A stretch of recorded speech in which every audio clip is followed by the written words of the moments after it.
আল্লাহুম্মা সাল্লি আলা মুহাম্মাদিন নবিয়্যিল উম্মি। আসসালামু আলাইকুম ওয়া রাহমাতুল্লাহি ওয়া বারাকাতুহু। আজকের প্রশ্ন হচ্ছে রবিউল আউয়াল মাস সম্পর্কে। যেহেতু রবিউল আউয়াল মাস চলছে, রবিউল আউয়াল মাসে নির্দিষ্ট কোনো ইবাদত আছে কিনা, যেমন নামাজ, সাদকা, রোজা, দোয়া, মিলাদ, তাবারুক, জাসনে জুলুস ইত্যাদি। আসলে এই যাই বললাম না কেন, রবিউল আউয়াল মাস কেন্দ্রিক এগুলা কিছুই কোরআন সুন্নাতে পাওয়া যায় না।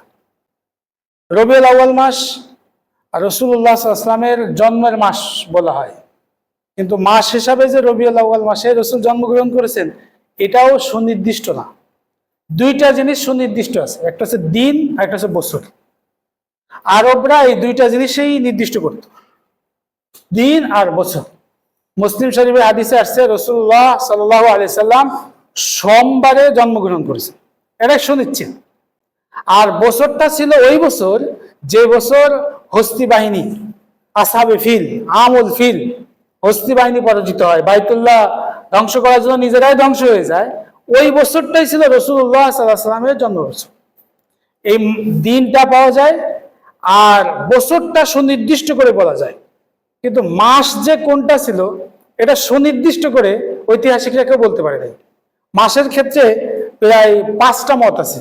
কেউ বলছে মুহররম মাসে, কেউ বলছে সফর মাসে, কেউ বলছেন রবিউল আউয়াল মাসে, রজব মাসে, রমজান মাসে রাসূলের জন্ম। আবার যারা রবিউল আউয়াল মাসে রাসূলের জন্ম বলেন তাদের মধ্যে আবার 5টা মত আছে।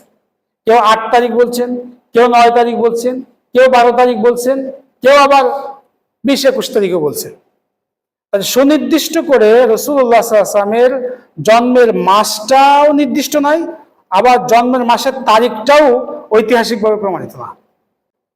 ফলে এই রবিউল আউয়াল মাস কেন্দ্রিক আমরা আমাদের থেকে যা কিছু তৈরি করে নিছি, যেটা আপনি যেটাই বলেন, রোজা বলেন, আগেকার মকসুদুল মুমিনিন একটা বই ছিল, এই বইতে বিভিন্ন ফজিলতের কিছু রোজার কথা আছে, নামাজের কথা আছে, দান সৎকার কথাও আছে। ঐতিহাসিকগণ আল্লামা সাখাবী রাহমাতুল্লাহ আলাইহি উনি সব ঘটনা জাস্টিফাই করে উনি লিখেছেন যে এগুলা সম্পূর্ণ ওয়াহি, জাল, ভিত্তিহীন, বানোয়াট, এর সাথে ইসলামের কোনো সম্পর্ক নেই। যেহেতু যার মাসটাই নির্দিষ্ট না, তারিখটাও নির্ধারিত না, সেক্ষেত্রে এতগুলো জিনিস আমরা তৈরি করছি। কেউ কেউ রোজার ফজিলত বয়ান করে যে রবিউল আউয়াল মাসের 12 তারিখে রোজা রাখলে এই সওয়াব হবে। আবার অনেকে নামাজ বের করেছে, আবার অনেকে বলে যে তাবারক দিতে হবে। অনেক মসজিদে আবার কিন্তু মিলাদ মাহফিল হয়, কিয়ামও হয়। মিলাদ মাহফিলের ইতিহাসটা তো আসছে মূলত হচ্ছে মিলাদের যেই আয়োজনটা, এটা মূল উদ্ভাবক হচ্ছে কিন্তু শিয়াদের থেকে এটার উৎপত্তি শুরু হয়। তারপর আমাদের মুসলমানদের মধ্যে যারা আবেগী, অতি আবেগী, মহাব্বতের অতিসাহ্যে এই কাজগুলো করে ফেলেন, তারা বিভিন্ন রকম রসম রেওয়াজ তৈরি করেছে। এক কথা হচ্ছে রাসূলুল্লাহ সাল্লাল্লাহু আলাইহি সাল্লামের জন্মের মাস এটা নির্দিষ্ট না ঐতিহাসিকভাবে। আবার রবিউল আউয়াল মাসেও যদি আমরা ধরি, তাও 12 রবিউল আউয়ালটাও নির্দিষ্ট না।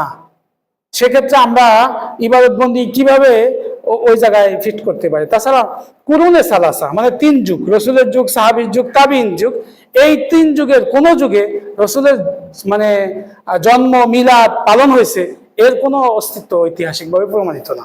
সুতরাং এটা অত্যন্ত আবেগের সাথে আমরা পালন করি, মহব্বতের অতিসাহ্যে পালন করি, যার অস্তিত্ব কোরআন সুন্নাহর মধ্যে প্রমাণিত নয়।